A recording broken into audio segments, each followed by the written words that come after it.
কক্সবাজারের চকরিয়ায় সুরজপুর মানিকপুরে গণসংযোগ করেছেন বিএনপির স্থায়ী কমিটির সদস্য সালাউদ্দিন আহমদ। এ সময় তিনি বলেন, বিএনপি একমাত্র বাংলাদেশের পক্ষের শক্তি। এদেশের গণতন্ত্র উন্নয়ন সহ সবকিছুর জন্যই সংগ্রাম করেছে বিএনপি।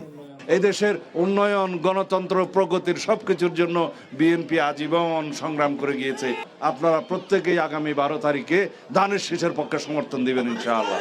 খুলনা 2 আসনের বিএনপির প্রার্থী নজরুল ইসলাম মঞ্জু নিউ মার্কেট কাঁচাবাজার এলাকায় এবং জামায়াতের প্রার্থী শেখ জাহাঙ্গীর হোসেন হেলাল প্রচার চালান নগরের 30 নম্বর ওয়ার্ডে। আর ডুমুরিয়ায় গণসংযোগ করেন জামায়াতের সেক্রেটারি জেনারেল মিয়া গোলাম পরওয়ার। আমরা ধারণা করেছিলাম যে উনি বিদেশে লন্ডনে গেছেন, লেখাপড়া করেছেন, কিছুটা পলিটিক্যাল ম্যাচুরিটি হয়তো আছে, কিন্তু দেখি যে উনি তো এখন বড় মুফতি হয়ে গেছেন। বিলেত থেকে মুফতি ফতোয়া দিয়ে দিচ্ছেন যে কেডা মুশরিক আর কেডা কাফের, এটা তার কোনো অধিকার নেই।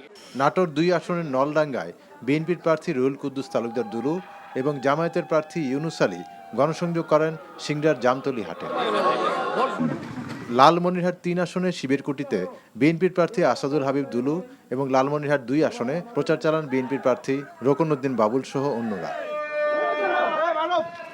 কুমিল্লার 4 আসনে গণসংযোগে অংশ নেন এনসিপির হাসনাত আব্দুল্লাহ সহ অন্য দলের প্রার্থীরা।